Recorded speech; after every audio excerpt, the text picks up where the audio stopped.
Welcome, amazing agents from across the country. Today is August 1st, 2018, and this is role play call number 33. We have one brave soul in the queue. We got a ton of people. I think this is our best turnout by far for a role play call, guys. So please don't be shy. We want real life scenarios, things that are happening to you, places you're getting stuck, maybe even mental blocks that you're reaching, that's keeping you from making the calls. I promise you there's other people that are having the same issues. So Chad will be we've yet to stump Chad. He's guaranteed first prize anybody can stump him is a car. We're not saying how big it's going to be, but somebody hit us with a tough issue.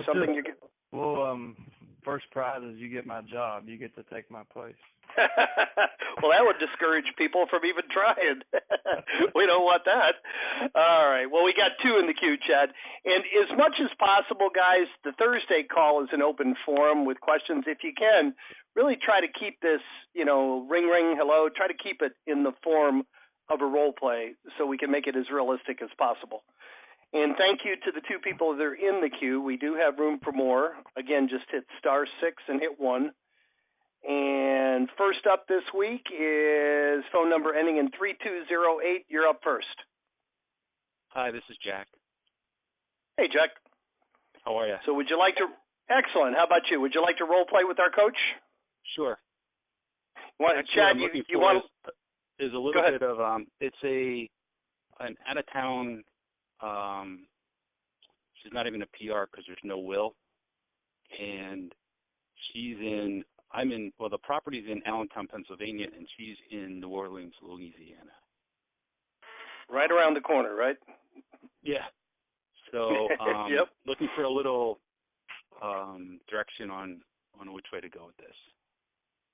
Excellent. Okay. So you want to call? Go ahead. Have you spoken to her already, and did you get hung up at any specific point you want me to address, or just pretty much next steps to take with her? So you have spoken to her, correct? Yes. Okay. Can you summarize that conversation for me so I know where we're going with it? Sure. There's no will. She doesn't have the deed. The property's mother died in November, and she wants to find out how she can sell the house. She's the only living heir. She had one sister, but she passed, and the sister has a daughter, but I don't know if that plays into any of this or not. Okay, and how did you end that conversation? I was going to do some research and get back to her. Okay, cool. That gives me enough to go on. All right, and so ring, ring. Hello. Hey, is this Jack? Yes, it is. Hey, Jack, this is Chad. We talked a couple of days ago about the property up in Allentown. You remember me? Yes. Yes, I do. Have I caught you at a good time? You have a few minutes? Yeah, sure. Go ahead. Okay. Well, I did a little bit of homework, and I think you'll be happy to know we can help you. We've got you covered. I wasn't real sure when we talked before, but since I've kind of frankly educated myself a little bit, the fact that there is no will doesn't really change anything in the probate proceeding. It's just known as intestate succession. And all that means is that you need to petition the court as a family member or next of kin. And as long as nobody objects, then you'll be appointed as the administrator. So you won't be an executor because there was no will, but you will be an administrator. Does that make sense? It does. So that will give you the authority that we need. So that addresses one point. The other thing was, is not having a deed to the property.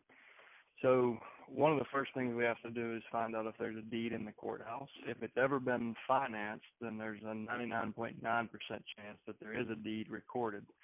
But we'll need to, at least do a preliminary title search. And that's something I can do for you. Since I'm up here, I can jump in the courthouse and just make sure that there is a deed on record. And then, I wasn't 100% clear when we spoke last time. Have you already met with the probate clerk, or do you understand that process? Do you need me to set up an appointment for you? Tell me about where you're at in the filing process.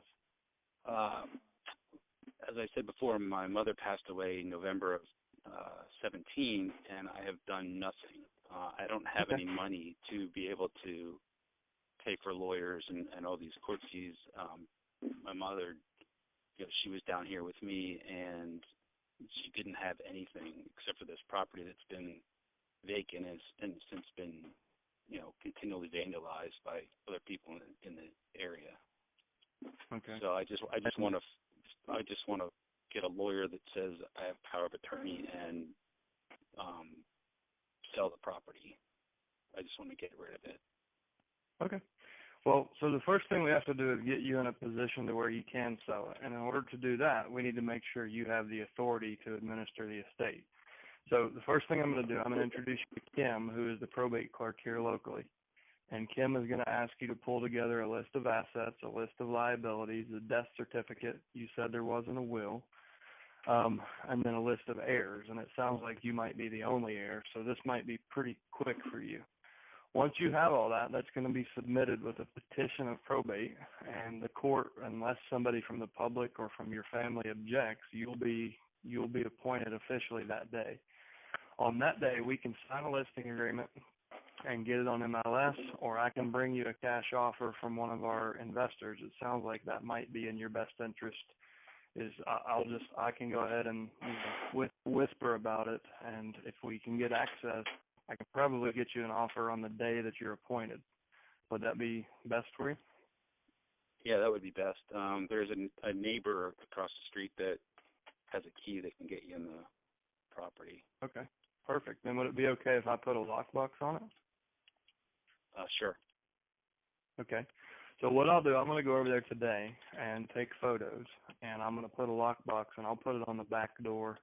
The code will be 1234, and that way, if anyone needs to get in there, then we have a lockbox, and that'll be taken care of. So we're not aggravating you.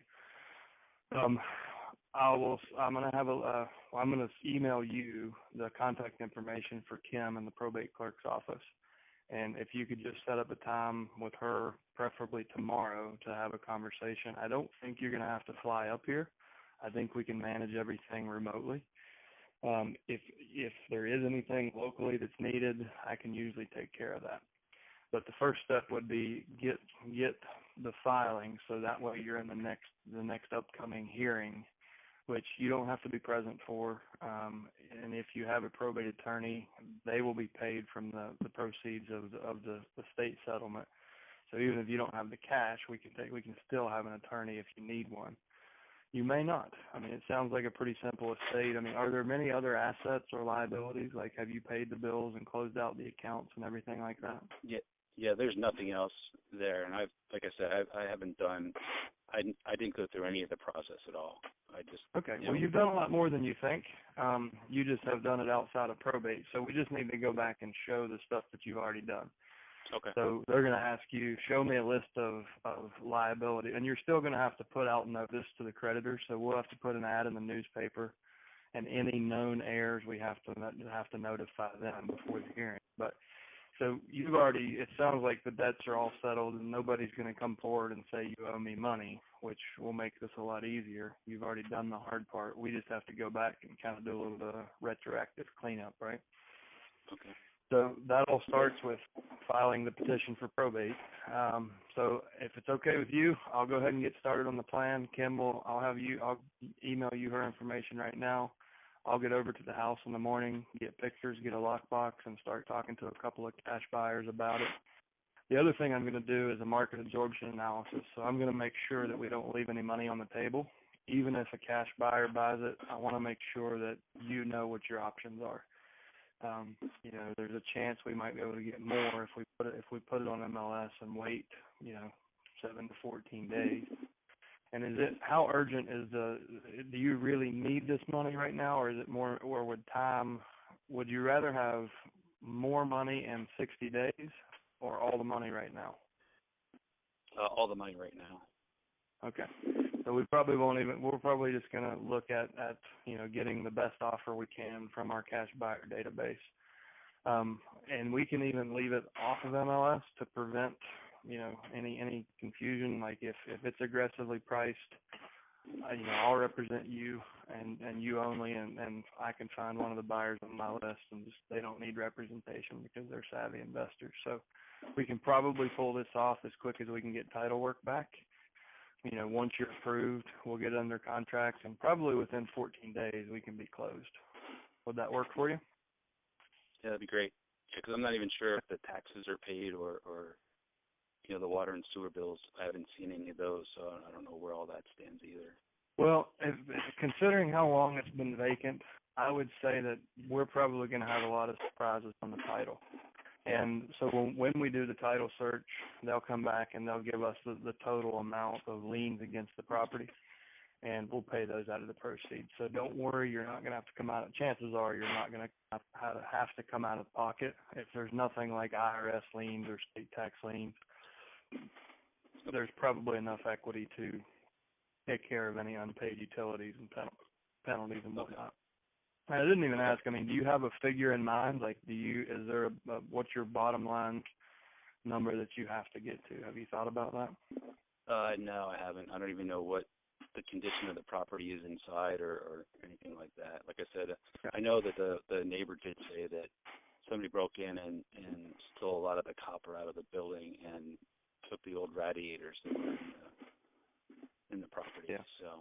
Well, just to set your expectation, most investors are looking to buy at least a 30% discount for the risk and the speed.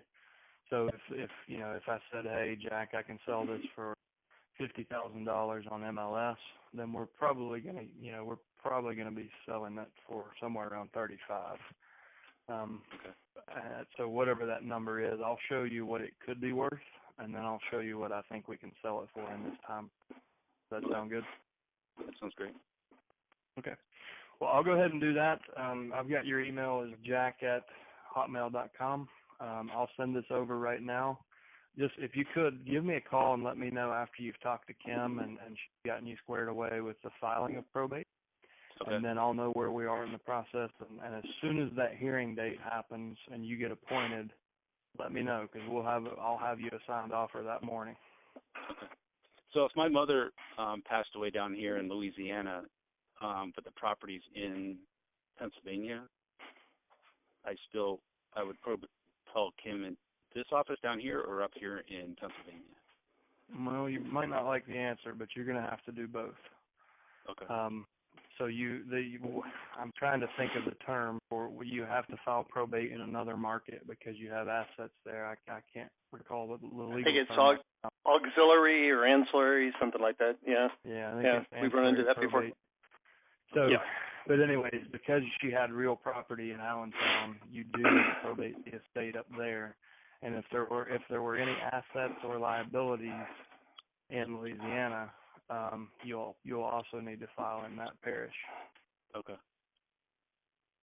So is that something you need help with?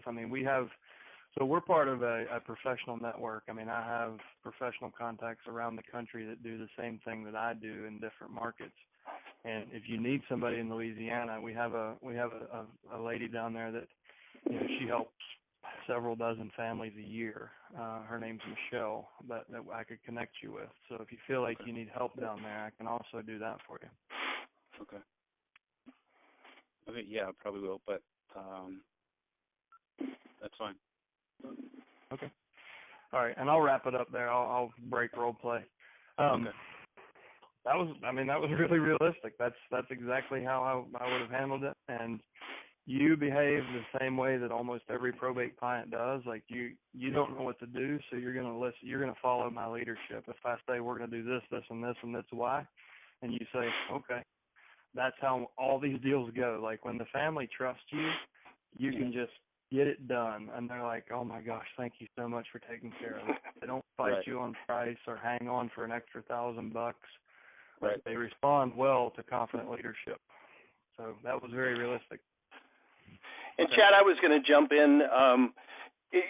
I know Chad well enough that he does know his probate clerk, and I'm sure her name is Kim, and he's providing extraordinary service by even helping them possibly avoid the attorney's fees. But I can hear a lot of people in this call saying, like, I don't know my probate clerk, That sounds like a lot of work. That sounds like a lot of work. You can accomplish the same thing by just introducing them to a probate attorney who is going to charge them, but almost every probate attorney is used to getting paid at the end. It's rare that any of them are going to require money up front. Okay. So, and Chad, you're in a state that doesn't use attorneys, so I would think for a lot of our clients, the path of least resistance might be just to have a probate attorney ready that could at least answer their questions, or maybe he would be able to refer them to the probate clerk. But I think most of the time, would you agree, Chad? Most of the time, that would just end up being a referral to a probate attorney, or not? If they weren't in Virginia and they weren't you. No? I mean, I took all that into account. Even if I were in Pennsylvania and they were, attorneys were common, it still needs to originate with the probate clerk, and then you appoint a probate attorney. So I would still refer them to the clerk first, and then she would connect them and show them how the attorney plays into that scenario. Okay. Because if you send them to the probate attorney, he's just going to have to say the same thing I did. Go do this, right. this, and this, and then come back and see me. Okay. Excellent. Does that help?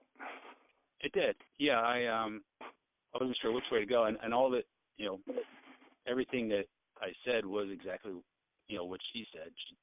The mother did die in Louisiana, but the property's up here in Pennsylvania. I think, Jim, I think it is called ancillary probate. Right. Where was her? Which state was her resident? Like, what was her state of residency? Was it Louisiana or Pennsylvania? When she passed, it was Louisiana. Okay, so you need to file probate in Louisiana. She needs to file probate in Louisiana and ancillary probate in Pennsylvania. Okay.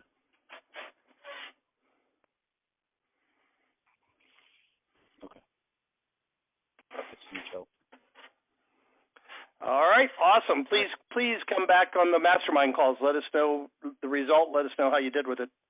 Okay, thanks. All right, awesome. We only have one other person in the queue, guys. We have time for plenty more. Just hit *6 and hit 1, and you will be up next. Otherwise, we may have a short. Jim, it's not role play, Sure. But if Jack, if you're still unmuted, what was the source of that lead? How did you get that? How did you have that first conversation? It was actually a vacant property list that I sent out. I sent it to the mother in Louisiana. I had no idea she had passed, and the daughter saw the postcard and said, maybe I'll give him a call and see what I can do, because it sounds like she doesn't have any money to pay lawyers or anything like that, and she said I just didn't do anything, just basically buried my mom. Well, it's honestly, it's really common. I mean, it's a lot of people call us and they're like, yeah, you guys are giving us crap data. This person died 5 years ago. And it's a common response is to just kind of put your head down and not think about it. And then eventually you either need money or you need to refinance an asset or something. And then you have to go back and retroactively probate the estate. I've had one as far back as 1983. Wow. It's not, you might see a couple of those a month, but it's definitely not the majority. But there are people who just simply put their head in the sand and just don't deal with it. And usually what happens is they're as motivated as this seller is because they've procrastinated and not learned what they're supposed to do. And then all of a sudden they're like, I need money now. I don't care. Just give me a damn number and give me a check. Right. And those can be great investor opportunities. Yeah, and that I should have mentioned that before. I'm glad I didn't badmouth the investors, because that's the I'm not an agent. I'm strictly doing this as an investor. I do sign, and I'm in the service for my county, your service for my county. I just did my first round of ISA calls yesterday. Okay. So great. Yeah. So what's your end game on this? Are you going to sell it to an investor or are you buying it? Yeah, I know somebody that wholesales property in Allentown. And this is it's a row home in the middle of the city, and he deals with them all the time. So. Okay. But I do want to help her out because she does sound. So here's the deal, especially because you don't have a license, this is an even stronger suggestion. You may be able to give her more equity. Like, just don't charge her. Like, you know, if it were me, I have kind of two options. I can either take both sides of a commission, but in your case, I think your best play might be not charging her any kind of a fee, and you just do a JV with the end buyer and just say, listen, let's profit share on this one. Yeah, that's kind of my tact on this. So, good suggestion, though. Okay, Jim, we can move on. I just had other questions. All right, perfect. Thank you very much for sharing, Jack. And again, we only have one more person in the queue, so it's either going to be a 30-minute call or hit *6 and hit 1 if you would like to be up next. And for now, our last person in the queue is phone number ending in 2900. Hey, it's Roxanne. How are you? Great, Roxanne. Always good to hear from you. Yeah, I met you in Florida. I remember you well. You're the only person I know named Roxanne, so you're easily identifiable. Yeah. I went to a small private school, and there was only 20 kids in my class, and there was another Roxanne, but she went by Rocky, and she was a tomboy. In 5th grade, she had big boobs, and she was a tomboy. If you called her Roxanne, she would have decked you. So. All right, Rocky. Rocky, what can we do for you? So I just wanted to kind of go over my, I've been making my phone calls. I sent out my letters and making my phone calls. And I have had, the people that I have talked to haven't had real estate in the estate. And some people called me. Some people even called me back from the letters that I sent and just said, hey, you know, my daughter didn't have an estate or my son didn't have an estate. Thank you for the information, but, you know, you can take me off your list. So I thought, so that's working. Okay. But if I can go over my my script or whatever I want to call it that I use when I call the probate leads, and then you could give me some critiquing, that would be awesome. Excellent. So you want to call Chad? He'll be the seller and you be the agent? Yeah. Okay. That'd be great. Fire away. Ring, and ring. Do you want me to have real estate or not? No, I want you to have it if you can. Okay. Because, I guess let's do, if we have time, we can do both. My dog is barking. Hang on. And then. Yeah, let's do it. Let's do both. That'd be great. Do it both. And because I don't think there's anything, if they don't have real estate, I just said, you know, if you need anything, you know, give me a call is basically all I do. But that's kind of it. So we can do it both ways. Perfect. Okay. With real estate, you call me. Okay. Ring, ring. Hello. Is this Chad? This is Chad. Who am I speaking with? Hey, this is Roxanne. Did you get the letter I sent you last week with that pink pen and the blue ink in it? Actually, yeah, I did. Okay. Great. Just remember I've gotten a lot. I honestly don't remember what it said, Roxanne, but I do remember seeing that one because it had a pen inside. Okay. The blue ink in that pen is to track your original signature. So remember to grab that pen when you need to, you know, do an original signature. And you're probably wondering why I sent you that pen. But last year, a friend of mine found herself as a personal representative when a family member passed away. She had no clue what to do and who could help her get it done. She did reach out to me because she knew I could help with the house that was in the estate that needed to be sold. And I was able to put together a group of service providers that she needed. And because I was such a big help to her and saved her so much time, she made me promise that I would help more people who were having to deal with probate. So I did some research, and I found out I can get the personal representative's information from the court. And that's why I got your information, or how I got your information, and sent you that letter with the pen to let you know that I have a network of services of people that can help with probate if you don't know where to turn.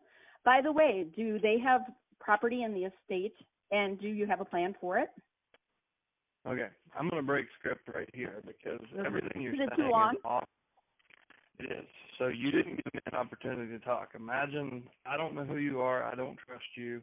and you just took up 45 seconds of my life and didn't give me an opportunity to talk. So I don't like the way to get these conversations rolling smoothly is get them to talk about themselves and then find ways to all the information you gave me is relevant and really good, and it's going to build rapport. You just need to find a way to get them more engaged. And the other thing I would say, your what you're trying to tell me, your information is good.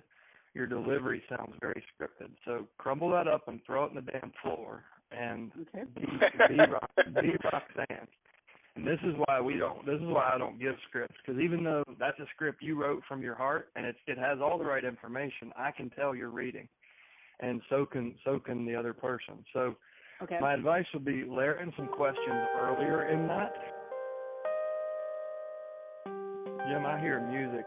Do you guys still hear me? It's not on my end, I don't think. Jim? We might have lost Jim. What in the world? Hold on, guys. Let me see if I can figure out what's going on here.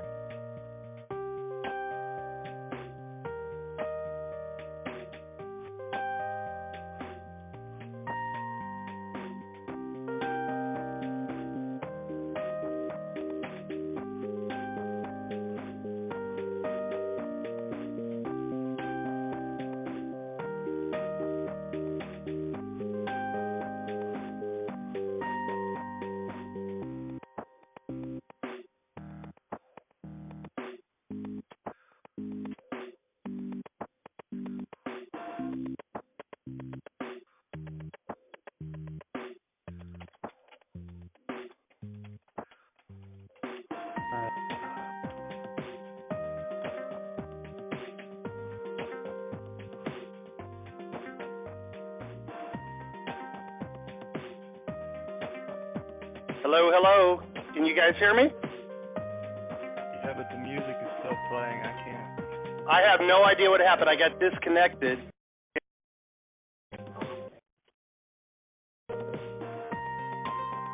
Wow. Let me call back in. Something happened with the pre-conferencing. Hang on, everybody. We'll be back. Awkward.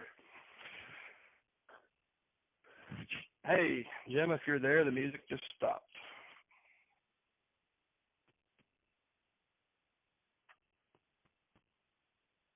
Sorry about this, guys.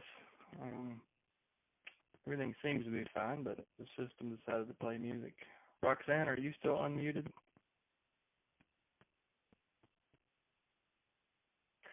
Okay.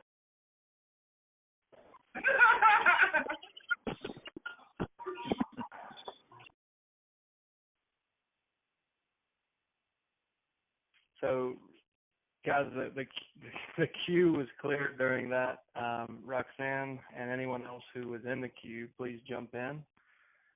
Number ending 4402. You should be live. Did you say 4402? Yes. Okay. Yes, sir. This is Chad still? This is Chad. And Roxanne, I did see you come into the queue. I'll work my way back to you. No, we had a technical problem there. I got disconnected and I was running the switchboard. I had to call back in. Sorry about that, guys. We're back in business. So Jim, I unmuted 4402, and he's just about to tell us what he wants to role play. Okay, and then we'll get back to Roxanne next. We will. Can you hear me? Hello? We can. Yes. Yeah, yes, sir. Why don't you? I can get back off this, and you can let Roxanne go back on. I actually wanted to hear what you kind of get your full conversation first, and I can come on after her if that's okay. Okay. Yeah, that's good. So Jim, can you grab Roxanne, please? Yes, sir. I think I can. Roxanne, let me see here. I got her. All right, Roxanne. Sorry about that. No problem. You're back. I'm back. All right. So it was like the best timing in the world. I threw my script on the floor, and I need to ask questions. Yeah, so what I was saying when we got thrown into the music room, you just need to find ways to ask questions sooner. So you've got a really powerful why, and you've got, like, everything you said needs to be said because it shows your good intent. But you need to give them a chance to talk so you have a chance to build rapport. Like, this has got to be a two-way conversation. And as long as you were talking, I'm like, me being Chad from All the Leads, I'm like, man, this is all really good stuff. But I think a PR who doesn't know and trust you and doesn't know a service like yours exists, they're going to be thinking, wait, who is she? Why? Like, she just keeps talking. She's saying all this. So I would say, look at your script and say, okay, this is a lot of information. How can I get to the questions quicker? And the question you asked me, the open-ended question you asked me was real estate related. I would say back up in the conversation and ask me more of an open-ended emotional question. So my friend went through this a couple years ago, and that really was a pivot point in my career because I saw how hard it can be, and I saw that I could make a difference. So I now proactively reach out to people that were in her situation because I know me and my team can make a big difference. What's the hardest thing for you guys? Like, what's the hardest part about your situation? And then once they start talking, you can start to tell more about your story and why you're doing this, all those points that you shared, but you do it after they answer that first time and then share some more. And then you'll naturally segue into the real estate. And the way I like to do that is, well, listen, Roxanne, I mean, it sounds like we're certainly a good fit and we can help you out in a lot of different ways. The biggest challenge for most families, and that's usually the first one we address, is real estate. So is there any real estate in the estate? And if so, do you guys have a plan for that? So I'm at first explaining to you why I want to talk about real estate. So you don't think I'm a greedy son of a bitch. I just need to first things first, right? So one of the biggest and first things that people have to overcome and we help with is real estate. Is there any? Okay. I like that. And I'll tell you something that really helped me. I came from law enforcement into resort real estate, two completely different worlds. And I was very formal and regimented and just sounded like crap on the phones. And I noticed like some of the other people in the office were just really relaxed. We're at a ski resort. Everybody was in ski clothes and relaxed and laughing, telling jokes. And here I was being all serious. And something that really helped me, I bought one of those, like a door mirror at Walmart. And this sounds cheesy, but I put a mirror in my office, and I would stand up and have my conversations in the mirror. And that changed. I mean, it changed. I was the top salesperson on every team after that, and it really helped me loosen up and be like, okay, I'm just Chad. And when I was on the phone, I could, if I found myself getting in the weeds, I could just look in the mirror, and it just looking myself in the eye kind of made it more like a real conversation. And I was just more fluid and more confident in all of my prospecting. So it might be a cheesy trick, but it sure as heck worked for me. You might try that. Just to, Yeah, and I'm wondering if I'm not too bubbly. Like, that's my personality. Like, No. Don't get rid of that. That's good. Okay. Because these people are in a really stressful situation, and they need that positive energy. Like, that's a really good thing. You can disarm them. And you got to be yourself. My problem was I was being, like, Mr. Polished Professional, which wasn't really me. Like, I'm a kind of fun guy that, I joke. And so that was it made a big difference for me. People trusted me way quicker, and all of a sudden, I started selling all kinds of stuff because I was authentic at that point, right? And by the time I got to probate, I was pretty much that way. I believe candor is a virtue. So I'm going to tell you what you need to hear, not what you want to hear, right?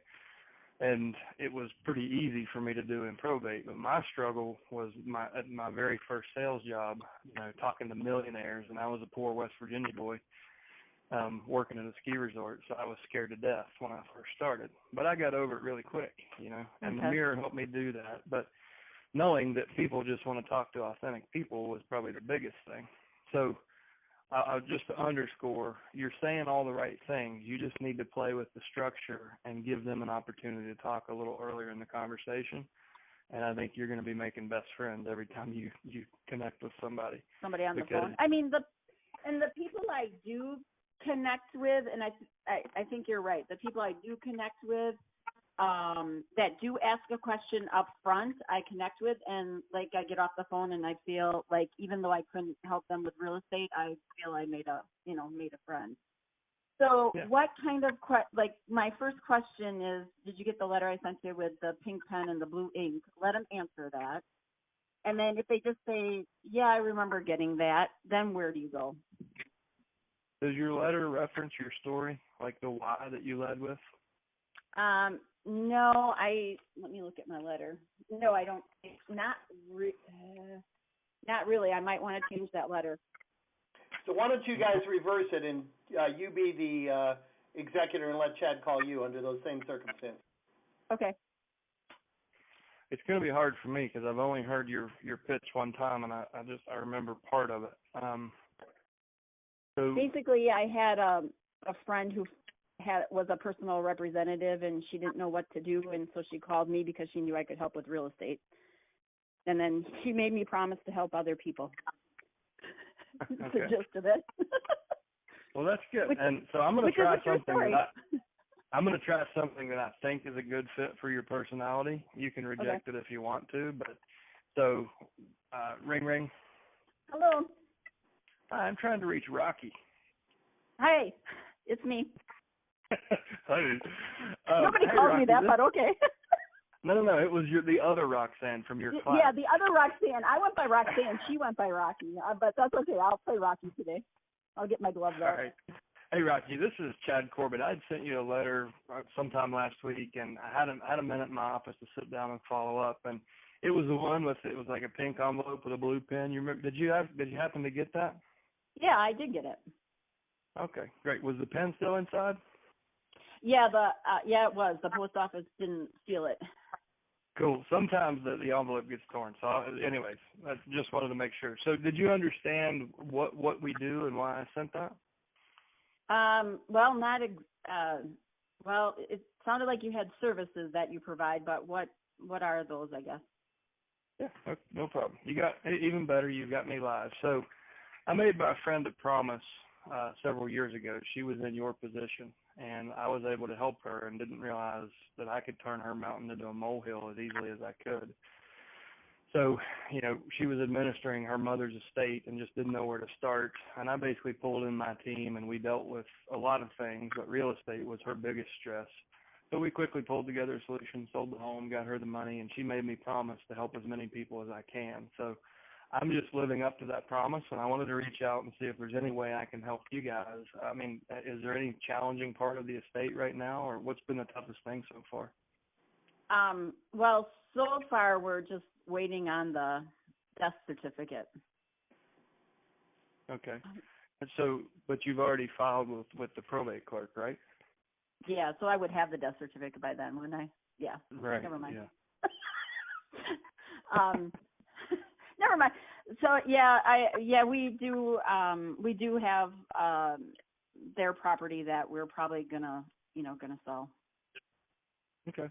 Well, that's usually the first thing we address with most families because it's where 80% of wealth is held for most Americans, and it's usually the biggest hurdle, both physically and emotionally. So, do you guys know? I mean, you said you want to sell it. Do you have a plan for that? Tell me what you've discussed so far and what I might be able to help with. No, we just nobody wants it in the family, and we're gonna have to get rid of it, but we haven't done anything yet. Okay, fair enough. And so I know you're the executrix. Are there other co-executors, or who do you feel like should be part of this discussion? I'm the only executor. I do have two brothers, and things are going to be divided equally. Probably would like to have them in, not that they have to be, but I probably would like to have them involved somewhat too. Sure. We try to involve everybody. The last thing I want to do is make your situation more stressful. And if somebody feels left out, that's guaranteed to happen. So is everybody here in town? You think we could all meet together? My one brother and I are, but the other one is in Arizona, but we could, get him on, I don't know, on the phone or do something, I guess. He's pretty flexible. Yeah. Okay, so what we'll do, I'll just email him a package of, like, I'll email him what I'm going to show you in person, and we'll just call him up when we sit down and have the meeting with you and your brother, if that works for you. Okay. All right. Sounds good. So we meet with families on Mondays and Fridays. I have one spot on Friday at, it looks like 2 o'clock. Would that work for you? Yeah, that works for me, and I think it'd probably work for my brother. Okay. Well, if it doesn't, just let me know. Give me a call back by, let's say, Thursday, tomorrow, and let me know, and we can find another time if that doesn't work. And if it's okay with you, I'd like to ask you a few more questions specifically about the real estate, and we'll get into the rest of the estate later, but I need to do some homework before we meet on Friday. So have you got 5 more minutes? Sure. Okay, great. And I'll break script. So what I want to highlight the order of what I did. So I got you to, I explained who I was, used a little bit of humor, and got my why in there, and, you know, my promise, your promise to your friend. And then I got you engaged. And from there, I found out there was real estate. You voluntarily gave me that, so I didn't have to ask. And that's usually how it goes. Usually it comes out in the conversation. So I knew that was the first thing. It's probably the most stressful thing because you went to it really quickly. So the next thing I wanted to do was identify the decision makers, and not the decision makers that are on paper or in the will or anything. I want to know who the decision makers are in your head. Like who has enough social leverage or involvement in this that you feel like. So the question I used there was, who do you feel like should be part of this discussion? So I'm giving you permission to bring anyone in the world into this discussion. And what that does is it makes sure I get the right people to the table, because if I cut somebody out and they have social leverage on you, like if they're your spouse or, you know, your brother or sister who you haven't spoken to in 5 years, if they get the wrong opinion of what you and I did in our meeting, then we both have a problem, and I've made your situation worse. So I gave you permission to bring anyone in, and you did exactly what I wanted you to. You said, well, they're not really decision makers, but they should be part of it because they're getting an equal share. Let's make sure that we all get there together. And that's how 99% of these will go. And I'm glad you said your one brother was in Arizona, because that gave us the opportunity to show how you can get all the decision makers to the table, even if not physically in the same room. And then lastly, I went for the appointment. So before I engage with you about the details of the real estate, I first need a commitment from you. I need to know that I'm meeting with you. Otherwise, there's nothing I can do with all that information unless I know I'm meeting with you. So I gave you a trial close, and I said, do you think, when we all get together, does he use email? I'm going to do this to prepare for our appointment. And you didn't object. I gave you about 3 trial closes there, and you didn't object to me. So then I went for the appointment, and you rolled right over. And that's typically how all these will go. So now that I've got the appointment, and the one place, like a lot of times, a lot of people will go, well, let me talk to my brother and sister and get back to you. If that happens, I'm going to say, listen, we're really busy. We look at homes on Monday and Friday. I'm going to go ahead and give you that spot on the calendar, so it's yours to punt, but I'll leave it to you to call me back and tell me it won't work. And if you can just get them to do that, in the next 10 minutes, you're going to blow their socks off. You're going to offer so much value that there's no way they'll cancel that appointment. So that's when I will engage with you, and I'm in the order. So where I broke script, I'm going to set the appointment, and then I'm going to reset the conversation by telling you I have homework to do. And I'm going to spend 10 to 15 minutes learning about the specs on the house, like square footage, year built, size, everything that I need to get my comp set. Once I understand that, I'm going to go for the condition of the home, and I'm going to ask you to put yourself in a buyer's position so you can be critical of your own asset. Then I'm going to ask you about finances and if you're willing to put any money back into the estate. And then I'm going to wrap up and kind of reset the conversation again. And then I'm going to show off a little bit. I'm going to give you a couple of trial closes. I'm going to tell you all the documents that you were supposed to gather and see if you've done that. And I'm going to have you bring those to the table so I can take pictures and get them over to my title company. And I'm going to trial close on the listing even before I go on the appointment. So that and probate mastery is a deep dive into all this. I just ran through it in 2 minutes or less, and it takes me about 90 minutes to teach every line of this.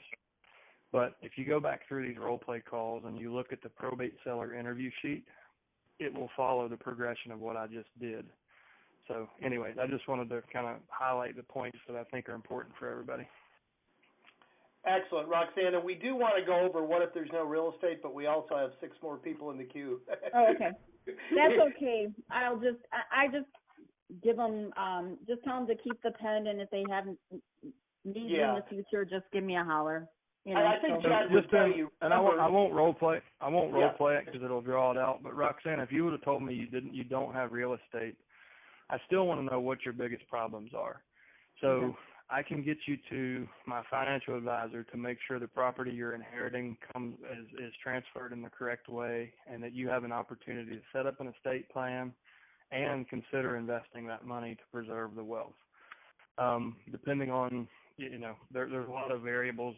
There's different things you can do, but the least I can do is set up a free consultation with my estate planning attorney, my registered investment advisor, or both. Okay. All right. Sorry for the interruption, and thank you so much for it's brave to kind of put it out there like you did. And thank you for sharing. And your energy and enthusiasm will go a long way, Roxanne. And you're gonna do just fine. You're gonna do great, no doubt. Please come back and keep us posted, okay? Okay, will do. All right, thank you. And the other gentleman who was nice enough to defer to Roxanne, you're still unmuted. Phone number 4402. Hello? Are you there, sir? Can you hear me? We can hear you. Go ahead. All right. Hey, thank you so much. I just have a probate call script in front of me right now that I'm planning on using here in the business, but I guess I just kind of wanted to get my feet in the water in terms of making calls and also just using it. If you could just give me any advice on like tone, consonants, or things to add, things to take out. Just listening to your conversation, or Chad, just listening to your conversation there with Roxanne was really, really super informative. So I was wondering if you could kind of, I guess if we could role play me calling you about like a lead as a probate lead. Sure. I was wondering if we could role play that. We have brave people this week, Chad. They're on the hot seat, not you. So go ahead. Yeah, kudos to you guys. I mean, you want to do basically what we did with Roxanne, so your language, and then I'll critique it if I need to, right? Yes, sir. If you could just be the owner of 123 Main Street, I think that we should be good to go. Okay. All right. Ring, ring. Hello. Hi, how's it going? Is this Chad? This is Chad. How can I help you? All right. Yes, sir. How are you doing today? I'm all right. How about you? I'm blessed, doing well. Yes, sir. My name is Lemuel Reber, and I was just calling about a property. I see that you're an administrator to over on 123 Main Street. Is that right? Do I have that right info on that, or? So I'm gonna break script because we're short on time. So what you're looking at is the deceased last known address, and a lot of times that is the subject property, but when it's not, it can really derail your conversation. So what we teach, focus on people, not real estate. So if you can, for an absolute fact that I'm in a stressful situation and that I'm responsible for settling an estate. If you focus on that, you're gonna get into a conversation with me quicker. The 25% of the time that you're wrong about them owning the real estate, that's the direction the conversation goes, and you end up going down the rabbit hole, and they get more and more defensive, in my experience. So I would just back up and address me as a person and as an executor and go that route versus trying to confirm the real estate. We'll get there. Once I trust you, then you're going to take me there. Okay, so how do I break into, I mean, I assume you don't want me to say, somebody who just died, are you an administrator for the property? Like, how do I guess, gently break that in? Like, Why don't you reverse it and you be the agent? Yeah, I will. I'm going to outline what I'm going to do first. So there's really 4 main points that everyone wanted. When I was first getting started, before I had good language on this, everyone wanted to know, wait, who are you? How did you get my number? Why are you calling? Like they all, and so you've got to get control of your conversation and defeat those before they can come up. So what I'm going to do is try to make you feel comfortable that I have done some research with good intentions, and there's a good reason I'm reaching out to you. Okay. And then I'll defeat all those objections. Then I'm going to ask you a really emotional question that's open-ended, so you almost have to respond and engage with me. And usually what happens is by that point they disarm and they will spill the entire story on you, typically. Okay. Now, everybody's different, but that's what we'll do. What was your name? Lemuel. Or Lem is fine. Lemuel. L-E-M. Yes, sir. Lem. All right. Ring. Hello? Hi, I'm trying to reach Lem. Yes, sir. This is him. How can I help you? Hey, Lem. My name is Chad. I had mailed you a letter last week, but I had a chance to call, so I thought I would.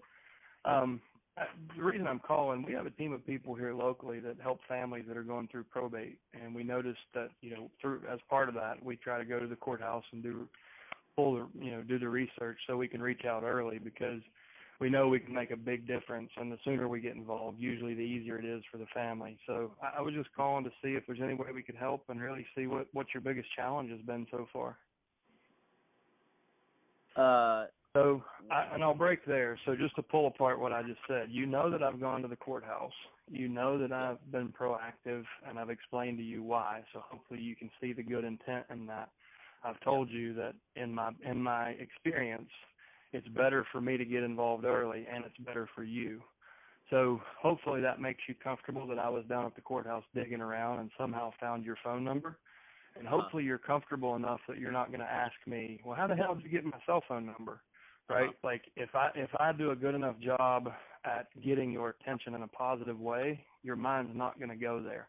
You're not going to be trying to figure out how I got your phone number. If you do, I'm just going to deflect it and be like, I don't know, my assistant's way smarter than me. She gave me your number. But anyways, what's been the toughest thing so far? And I'll take it right back to that question until you engage with me. So that's what I call the probate USP, or unique selling proposition. But that first 20 seconds of your conversation is crucial. What we did with Roxanne is we basically took those points, but we folded her why into it. And she had a really strong why. For any of you that have ever gone through this, if you've ever been an administrator, get that out. So, you know what? This is why I do this. There's 1,014 ways to make money in real estate, but this one lights me up, and here's why. And show them, because the key here is empathy. They need to know that you actually care, and then they're putty in your hands. Once they trust you, you can they will trust you throughout the process. Okay, gotcha. So I guess the first would be on getting that team networking, I guess. So after that probate USP, I'm going to ask you, and we can jump back into the role play. I just wanted to kind of explain what I'm doing step by step. So I'm going to ask you that question. So what's been the biggest challenge for you guys so far?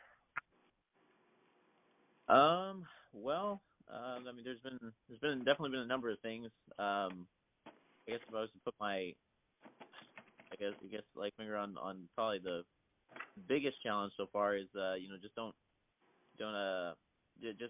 just processing the whole deal mentally, spiritually, emotionally, just with the loss recently. But so it's been kind of hard to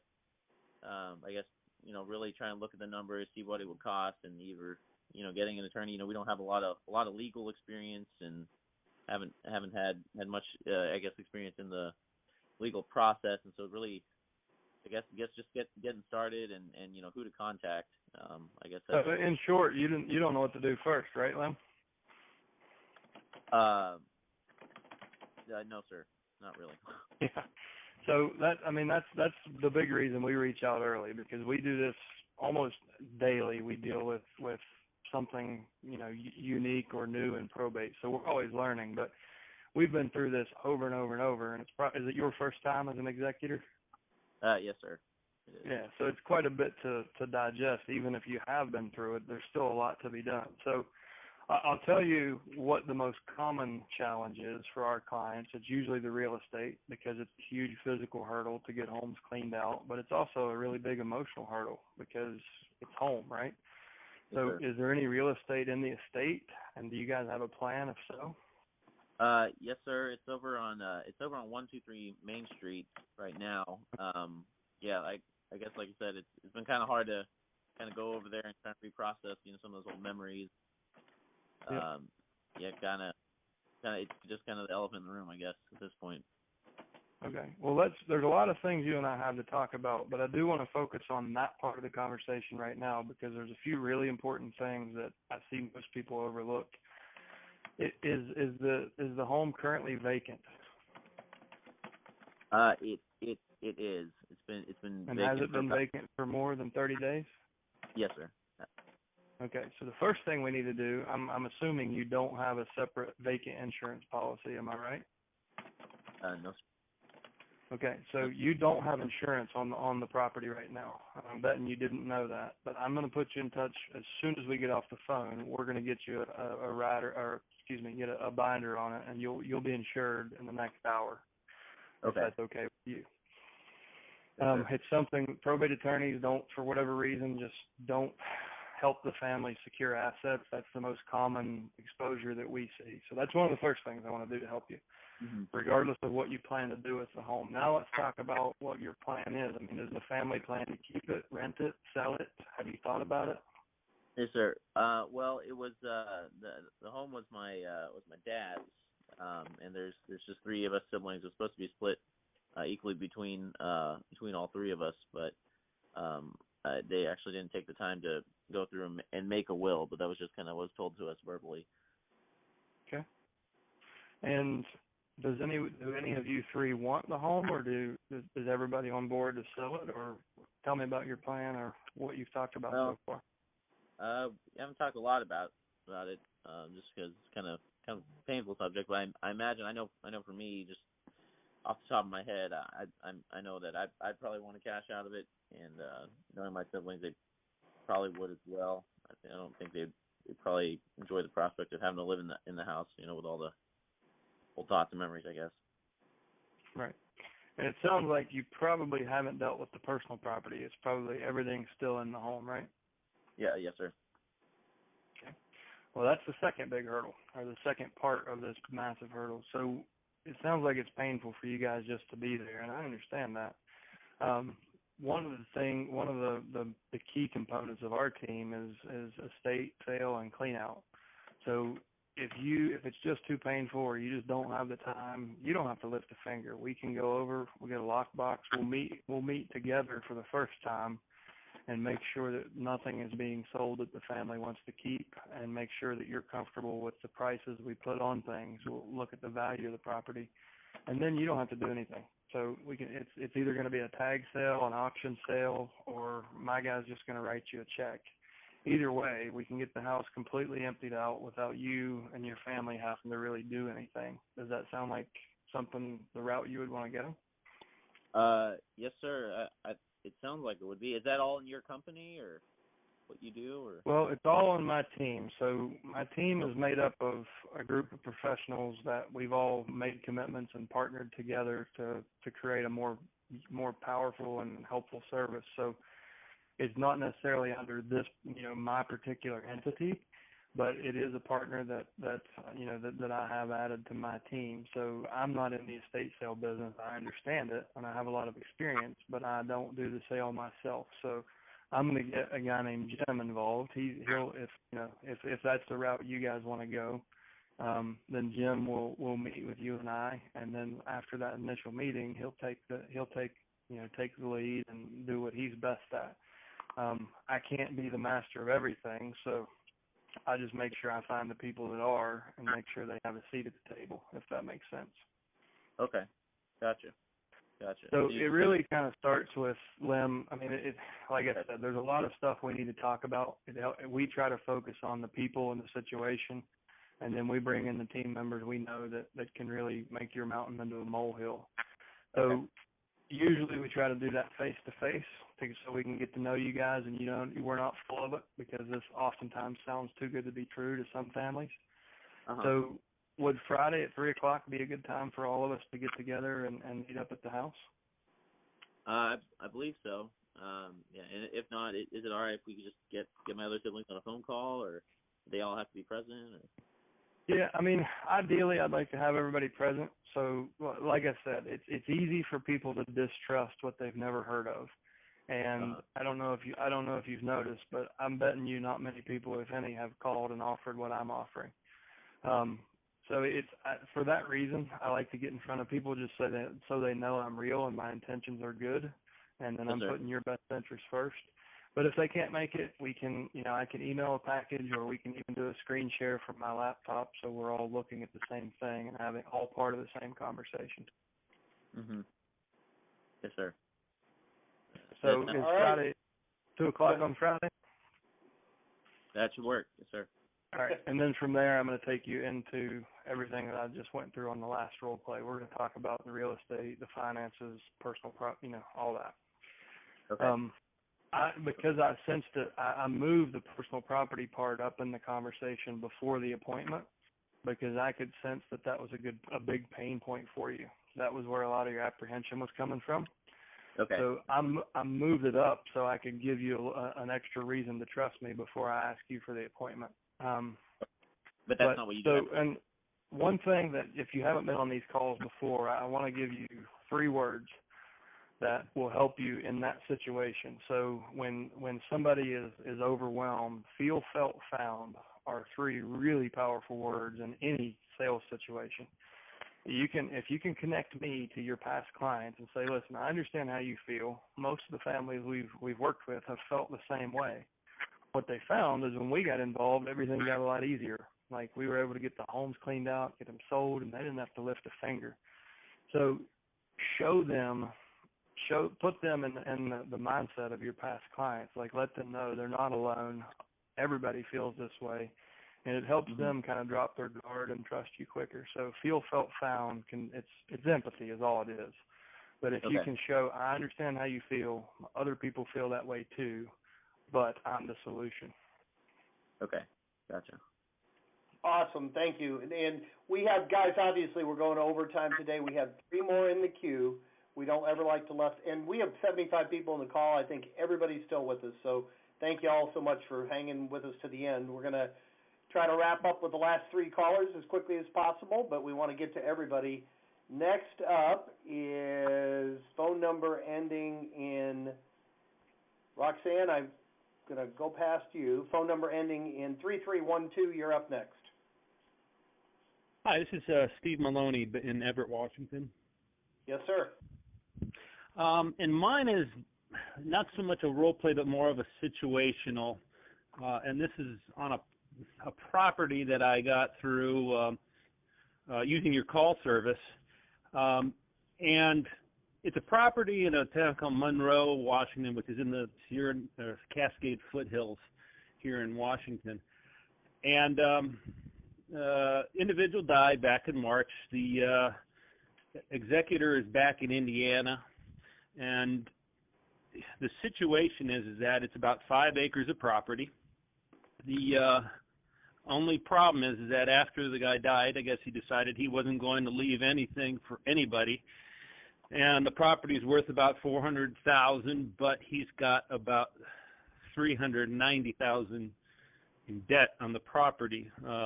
$280,000 mortgage, $30,000 IRS, $95,000 HUD. The brother, who's the executor, essentially after finding out that information, just essentially said, I don't want to deal with it, I'm just going to walk away. And so here's this property. What I'm trying to determine is if there is anything to work with the banks, the IRS, HUD, whatever, in terms of if there's anything that can be wrung out of this property. Want me to handle this one, Chad? Yeah, go ahead. Yeah. I always kind of handle the short sales. My wife and I had a short sale company. She still does them. She's done over 2,000 of them if anybody ever needs help. It sounds like a short sale because you don't have a huge IRS debt. The IRS will move the lien, but the reality is, from the family's perspective, there's not any real incentive for them to do a short sale other than doing the right thing. The upside is, if they're willing to work with you on a short sale, there isn't much paperwork required because you don't need financials. All you really would need is just authority from the executor to talk with the lender. And then if you don't want to do the short sale, just I'll give you a phone number to call, 954-584-0000. Ask for Pam, and she'll do everything for you start to finish on the short sale, and she doesn't take any of your commission. But the reality is, there's no way to say to the seller, you have to do this, or there's a huge incentive other than doing the right thing. And some people do want to do that. It doesn't sound like the owner wanted to do that, but maybe his heirs, would want to not have the property get foreclosed. Do you think they care, or do you think they will cooperate or not? Well, the thing is that the home is here in Washington State. The executor is back in Indiana, and so part of it is that he's not sure if it's worth it to deal with things long distance, since he doesn't feel that he should be flying out here for something that's just basically a hole in the ground. Yeah, and what I would say to him, all I really would need for you, I have someone who's done 2,000 short sales. I can get this done for you, make sure it doesn't get foreclosed, and really all I need is really just to sign you an authorization for my short sale company to deal with the lender, and you're done. And then they would have to show up. Has it gone through probate already or not? It hasn't finished going through probate now. In fact, the attorney is not really a probate attorney; it's just the personal attorney of the guy that died. So I've had some messages in with him, but I've also talked with a few other folks that are actually kind of like squatters on the property who used to be good friends of the deceased, and so I'm still trying to get in touch with the lawyer, but I haven't gotten any feedback yet. It's been about a week. That makes it more of a long shot, because you'd almost have to have an investor who was willing to pay for the probate process, and then right. and go through it that way. So it's a bit of a long shot. I would start by finding out if the seller's willing to cooperate, and then seeing if you can find an investor that would make a fairly low offer. But the lenders absolutely will short sell a probate. They have no recourse, and they don't really want to foreclose. So it's doable. It's just going to be more work and more complicated than your average deal. I'll be your investor. I love Monroe, Washington. Yeah, Chad will buy it. I'll Say buy that again? I said I'll buy it. I love Monroe, Washington. You do? Yeah, this I'll is all more in the I'll be there in 3 weeks to look at the house. I'm driving over. Don't worry about the house has a manufactured home, 35 years old, and it's going to blow over in a strong wind. So it's only the property really. And it's got a couple outbuildings that can be used for shops or storage, but that's really the incentive. Mainly the property, a little under 5 acres.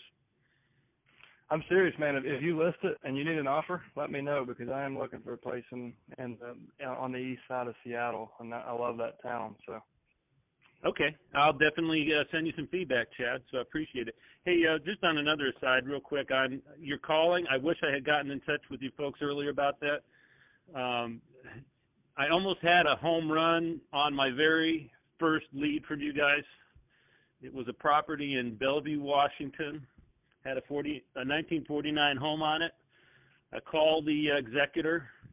He says, hey, how you doing? It was like talking to my brother. He says, I'm just want to sell it for $1.5 million. If you find someone to buy it, then we're done. I'm like, whoa. And so I follow up with the attorney just to try to work out the specifics. The attorney was also a real estate broker.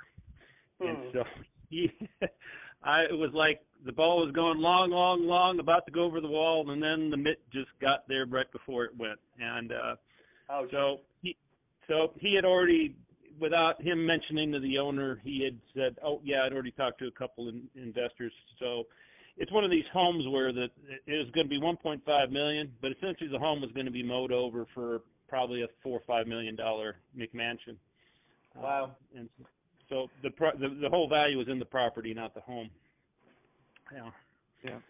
Well, great job almost putting the big deal together, and it sounds like you're getting right out of the box. You got a couple at-bats, and that's all you can ask for. Eventually, you'll get. I want to just real quick. I want to give you an idea because it sounds like you have the capacity to actually do something like this. So in that scenario, if you wanted to beat the attorney at his own game, right? If you could have gotten the administrator to agree to partner with you, and I've got friends in San Francisco that do this, in San Jose and like around the Bay Area. A piece of vacant land is a lot of times more valuable than something with an old rundown house on it. But Absolutely. what my friend in San Francisco, what he's doing, he'll partner with the estate, raise the structure, and then go get plans and permitting in place and list it as a shovel-ready project. So you don't actually have to go through the construction or take on any risk. They bring the asset to the table, you bring the skill set to the table, and you guys partner, and you can do it through a joint venture or a land trust or a fresh LLC. I would let your real estate attorney choose the vehicle, but if you had good rapport with that guy and he trusted you and he was more interested in equity than time, then if he can give you 90 to 180 days to get permits to raise it and then get blueprints and get permits back in place to build, then all of a sudden you've got a $3 or $4 million project that you're raising his equity position drastically, and you're creating a hell of a nice profit share for yourself.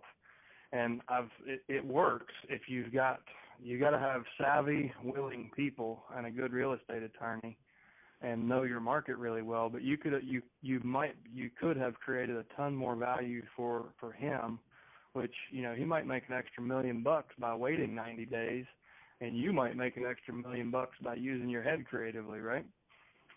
So absolutely. I don't know if you can do it on this one, but if you're ever in that position again, step up and try some of the creative stuff. You'll be surprised.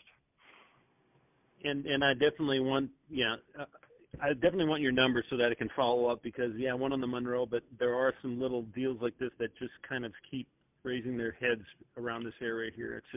It's just that type of a market where, in fact, I'm going to be calling the owner again just to see, hey, have you followed through? Did you get a buyer? If they don't, can I give you a call? If I were you, I would run this by him anyways. I would Okay. go pull the comps. Is it on the lake? Is it what now? Is it lake? No, it's near downtown Bellevue, which is like in the middle of where all sorts of stuff. Microsoft, Travelocity, but it's not lakefront property, but it's in a wooded area, half-mile from the downtown area of Bellevue. So it's a very basically all the homes in this area that are old are getting mowed over and having large. So here's what I would do. I would pull a radius search 1 mile from the subject property, and I would bring in every new construction or planned construction listing that I could find. And I would do active, closed, pending, and expired. And I would take a look at what the new construction market is doing within a mile of this house.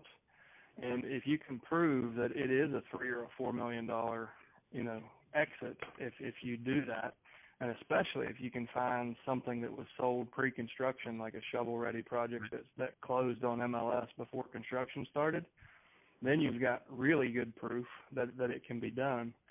But I would just prepare yourself for the conversation and jump in that conversation with him. Say, after we talked, I thought that, your $1.5 million is not chump change, but you might be leaving $1 million on the table.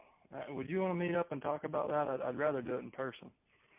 And I've got some comps that I can show you and just a plan. And you can say no, it's not going to cost you anything, but it's sure worth looking at for $1 million in opportunity. And see if he's interested. And if he's already got the buyer and they're, if it's too late, he's going to tell you that. But he's at least going to know he's on the phone with not the average Joe. Okay. Why don't you guys talk about it? I don't mean to cut you. We are really running late. We got two more on the call, but email chad@alltheleads.com, and you guys can take this offline. And both of you guys, Chad, let us know if you buy the property, and let us know if it works out. His strategy. That's always be thinking outside the box, but that sounds like an exciting opportunity, and might as well call him back and give it a try, right?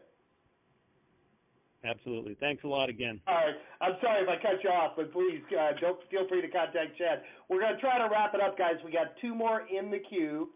Next up is phone number ending in 9234. You're up next. Yeah. Hi, Chad. This is Chad. Hey. I was wondering, I don't really have a real scenario yet because I'm just getting started, but my scenario that I'm thinking of is, let's say I'm talking to somebody, they live here in, say, Dallas. They have property in Dallas. They also have property in two other states. How would you deal with that? Would you, like, co-broker with another broker? You're saying that the deceased owned property in 3 states? Yes. Okay. Well, let's jump into it. So I'm not going to start from the very beginning, but I'll. No. What was your name's Chad, right? Yeah. All right. So, well, Chad, listen. One of the things, the biggest challenges for most of our clients is real estate and everything that comes with it. So, is there any property in the estate that you need to deal with, and do you have a plan for it so far? Yeah, I really don't have a plan. My father died unexpectedly, and he had property here. We also had a vacation home in California, and he's owned some property in Arkansas, kind of a vacation property. Okay. So those are income properties. Are they currently being rented, and do you want to keep them in the family, or do you think selling them is best? Yeah, I don't really want to mess with them. I've had rental property, and I really don't want to have rental property in a distant location. Okay. And I'm sure that the probate clerk probably explained this to you, but because you have real property in those 2 states, you know that you have to file ancillary probate in those jurisdictions, right? I did not. Hadn't really talked to them in detail about that. Well, we can do that. I mean, between the attorney and us, we can get you into a position where you're able to, sign a listing agreement and sell in those markets, and I'll help you with that. We'll make sure you're taken care of. Let's talk about the property here locally. Was that the primary residence, and is it currently vacant, or is somebody living there? It's vacant, and it was a primary residence. Okay. Has it been vacant for more than 30 days? It has, but I did already get a vacant policy on it. Congratulations. You're the very first client that I've ever had that knew that existed. So good job on your homework. Well, I used to own a lot of rental homes, so I had to be careful. Yeah, even most of the landlords I know leave houses vacant and don't realize they don't have insurance. So good for you. Well, that's good to know. One of the first things we try to do is really get an understanding of the whole family's goals, and then we can provide options, and even out of market. So I go to, I don't even know how many conventions every year. So, and I worked in resort real estate, so I know resort real estate agents and vacation rental agents all over the country. So I'll definitely be able to help you in all 3 markets. Are the family members, is everybody here in Dallas? Could we all meet up on, I don't know, Friday's a good day for me if that works for you guys? Yeah, everybody's in Dallas. Mm-hmm. Okay. Do you think we could all get together Friday afternoon? Yeah, I can run that by them, but I don't see why that would be a problem. Okay. Well, I'll go ahead and put you on my calendar, 3 o'clock. Does that look good is that good for you, at least? Absolutely, yeah. Okay, so I'll put you down for 3. Just kind of mark out, it's probably going to take us an hour because we've got a lot to talk about. There's a lot that I won't talk about here that I want to talk to everyone about because I don't want to put you in a position where anybody felt left out or, like they weren't part of anything. Does that make sense? Yeah. But what I would like to talk about is so I can do some homework on the Dallas property. If you've got another few minutes, I'd like to ask you some questions about the house so I can do some homework before we meet. Okay. And then I'll break there. So I would Right. I would handle it one step at a time. Like, I know that you filed probate here, and I know that I can get that house on the market tomorrow. The other two markets, we're going to have to make sure you talk to the probate clerk in those two markets and file.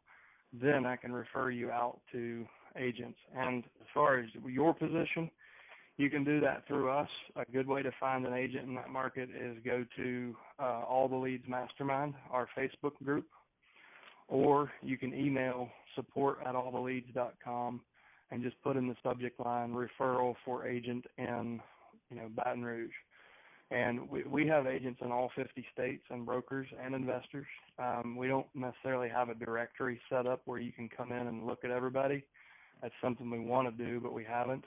But for now, I've connected a lot of people together, just email support or get on the Facebook group and post. And oftentimes it's like a minute or less before someone jumps up and takes it. But anyways, I would start here because you know that in this group you have people that understand, and their service is going to be consistent with yours because we're all having the same conversation, right? Right. And then if you can't, either way, let me know if that situation's ever real. I can usually connect you with someone in vacation property specialist, and damn near any market. Right.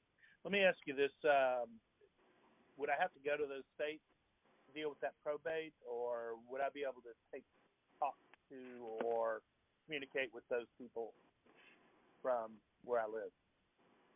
No, you can do it all by phone. So, like, I don't think anything requires them to be there in person. So they're Right. they need to fill out the forms and get them back to the probate clerk and basically get authority in that state to deal with the probate, and then all that will report back to Dallas. So it'll all be reported back to the main probate. Okay, and I got one question. You may not be able to answer this right here, but where would I find out? Like, my interest was in doing this myself. How do you make your money? Do you share commissions? Do referrals? How does that work? And where do I find that information? Is that in the mastermind or that training class that you're doing?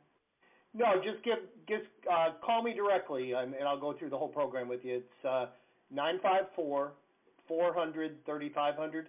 We do not take a referral. We're just it's a monthly subscription. Is that what you're asking? How does he monetize the lead? Yeah, that's kind of what I'm talking about. Oh, I'm sorry. So you are a subscriber? Yeah. Oh, okay. I misunderstood the question. So, I'm sorry. I mean, you're going to directly monetize this. Are you a broker or realtor? I am. Do you also buy homes? Yeah, I'm planning on doing that too. I'm just trying to figure out all the legal and networks and the things I've got to do to make sure I comply with my broker, et cetera. Yeah, just put a disclaimer on every damn piece of paper you ever touch that says, what mine is, the owner of Resolutions Real Estate Services is entering into this contract or is disclosing their interest in this agreement and intends to make a profit. No agency relationship exists unless in writing or something along those lines. But just put a CYA disclaimer on stuff. As a Right. licensee, it can never hurt you. It can only help. And I do that on anything that if I'm even discussing from the position of an investor, I'll put that disclaimer on there. It's never hurt me. It makes everybody happy, right? And if you ever do find yourself in front of the real estate board, it's really easy to say, okay, well, he signed on the line that said this, he understands no agency relationship existed with my company. He was talking to me as a realtor, or vice versa. Yeah, but now you're talking as far as monetizing this, sorry, go ahead. I was going to say, but you're talking about like if I'm buying as an investment. But when I'm actually dealing with them as a realtor, like we've been talking, I'm really representing them, correct? Yes. Anytime that you feel like if you have made them, I err on the side of caution. So if you have made them a verbal offer, or if you feel like you're going to down the line, I'll go ahead and put it in the listing agreement. Yeah. Right. Especially if you're doing a purchase agreement, even if you're writing the purchase agreement as the manager of your LLC, I disclose my licensure and I make it clear that my LLC has established no agency relationship, and then you'll be good. Yeah, absolutely. As far as the potential to monetize this, so obviously you know how to earn a real estate commission. You know how to buy a house and cash out and get the equity. Those are the two obvious ways that you can monetize this. But there's a lot of ways to indirectly monetize it, and people are always fascinated at how much business they get when they take the extra time. Like, I'm sure some people on this call probably roll their eyes when they hear me talk, role play when there's no real estate. Like, who cares? Next one. It's a numbers game. But that's one mindset. The other mindset is I'm going to help every damn person in my path, and money is going to come from all directions. And that's how my career has been. I take the extra 30 seconds and work with them. So if you're doing that, you're gonna get deals from your attorney. You're going to get deals from your estate sale company, from nursing home employees, from probate attorneys. Like, you'll start to get referrals, and you can't necessarily track all that back, but you'll find out that you'll indirectly monetize this in a dozen different ways as you get started. Right. We have people all the time. I talk to people. The one that's fresh in my mind, the guy called, his dad owned a trailer.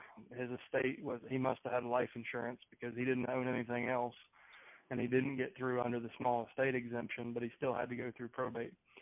So he had nothing to really sell of his dad's, but he was so impressed with the offer and the service that this person provided that he listed a $1.3 million house and then turned around and bought a $2.5 million house. So because this guy stayed on the phone an extra 30 seconds, he made like $90,000. And so you'll find you'll surprise yourself in the ways that you can monetize this. Another story that comes to mind is we had a subscriber, and she went to her client's estate sale, and she ended up listing, what was it, Jim? It was at least 5 houses in that neighborhood from one afternoon at the estate sale, but just talking to neighbors. And so you'll find, over time, you'll find more and more ways to monetize it, even though it might not be directly on your real estate license or, a house that you owned. There's all kinds of ways to make money if you just provide value for people in the world. Right. Okay. All right, thank you. We have one more in the queue. This has been our longest call ever. Thank you, everybody, for hanging in there. Our last person up is phone number ending in 1814. You're last up. Yeah, the name is Richard Jordan. Can you hear me? Can hear you great, Richard. Thank you. Okay, yes. I'm a state magistrate emeritus. Served a couple of terms here in Metro Atlanta. Put a lot of my old friends in jail, matter of fact. But I have a company, Heritage Atlanta. I call it Real Estate Equity Management. I've primarily been in commercial real estate brokerage for 35 years, but I do some other keystrokes. But I've launched American Dream Rebuilders, and what we want to do is be more of a leverage my credentials and past as a judicial officer, along with my commercial real estate career, to provide more of to kind of monetize the relationships that are developed. So I just wanted to ask really a question rather than do role playing. This is my first time. Fine. Go ahead. But I don't want to do residential real estate, even though I'm a broker and I've got a license. I want to just refer that to other top producers wherever in the vicinity of where the property is located, and get a 20% referral fee or whatever. That's if indeed they do want to sell the property. But my real goal with American Dream Rebuilders is to find some undervalued properties. And, as you go through the process, to see if the property, if they want to dispose of it, either provide renovation services. I've got a son-in-law that has a renovation company, that could,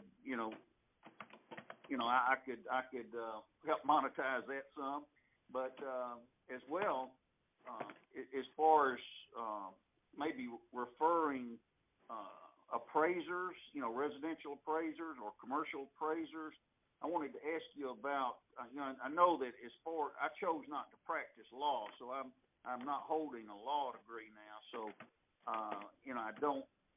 I can't, in Georgia, the law states that you cannot represent that, if you're not an attorney, that you have part of your network, skilled professionals in real estate attorneys. I mean, you can't market those attorneys. You've got to just be very careful. But you can say that you've developed considerable professional and technical expertise, and assisting families who are going through probate and that type of thing, loss of loved ones.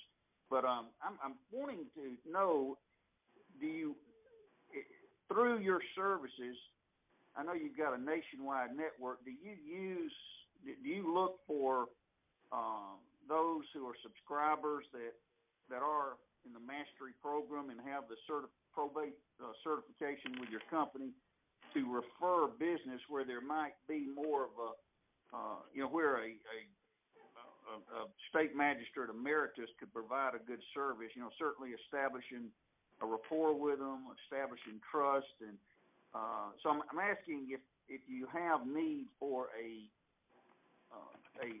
individuals in the Atlanta area that you could refer business to, and then you get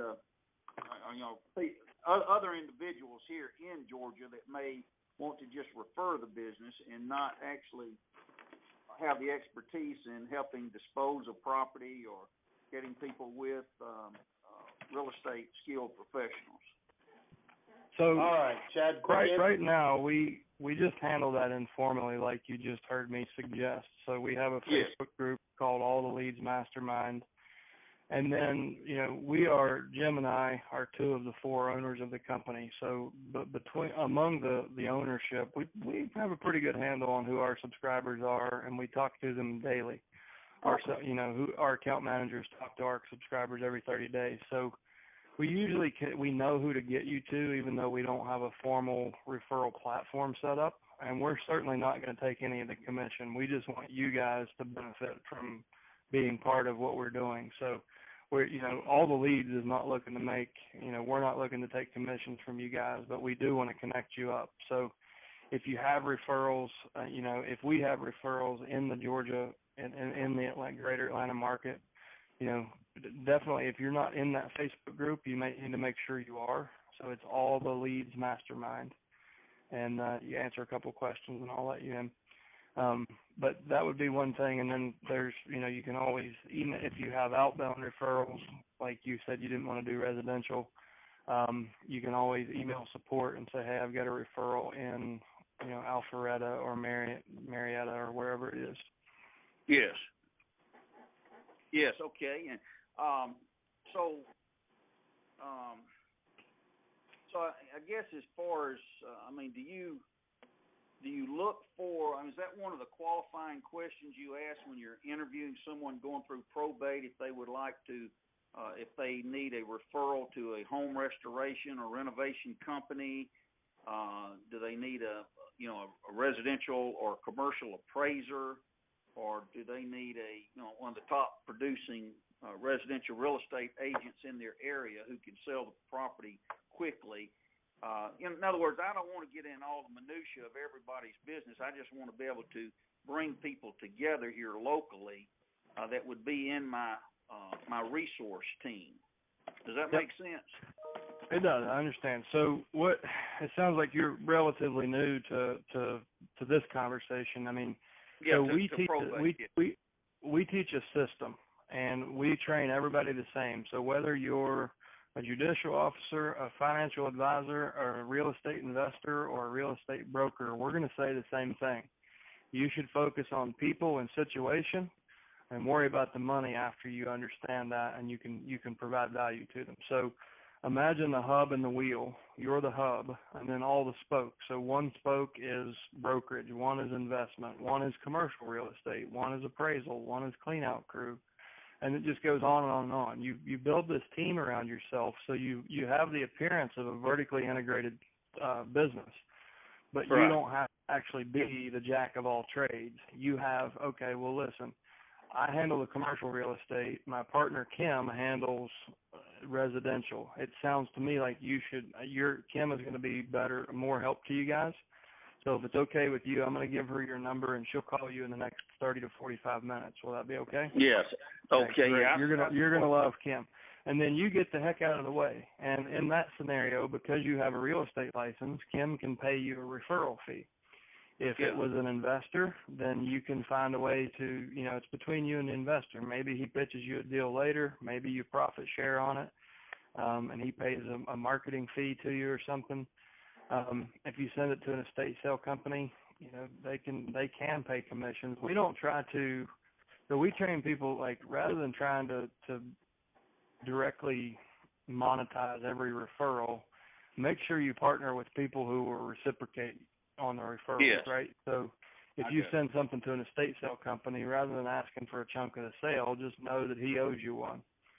Yeah. So that's kind of how we approach it. So the idea is for you to have the appearance of a all-inclusive, vertically integrated company, but not have to do all the work and take on the liability. You built the team, and once you understand the people in the situation, then you bring the appropriate team members in to do the actual work.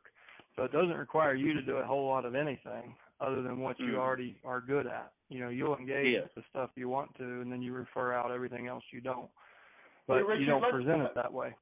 Come on our mastermind call if you need further clarification. Our mastermind call is tomorrow afternoon at 1 o'clock Eastern. Yeah, what is that number? Same number. Same as today. Called in today.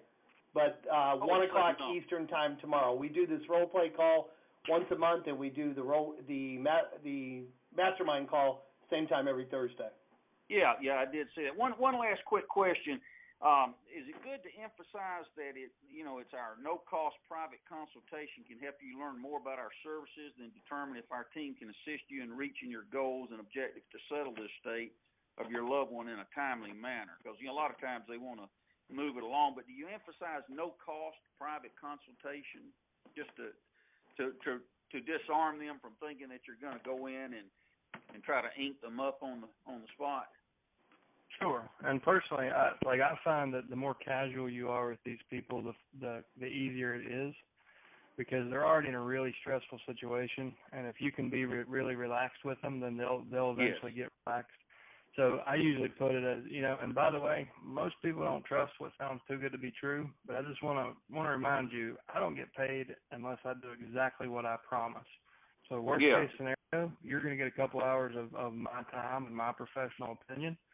And that's more valuable than any appraisal. Like, I'm going to do 3 or 4 different things. If you see value in that, then we'll move forward and I'll help you. If you don't, then I'll come back to my office and help somebody else. Fair enough? Yeah, I hear you. Okay, yeah, that answers my question. I know we're kind of going along here. So we thank you so much. More than overtime. Thank you very much for everybody that participated. I really appreciate everybody's patience. Almost everybody hung here till the end. It's never our intention to go this long, but we also don't ever want to leave a question unanswered. So thank you so much to everybody who showed up today, and so many people participated.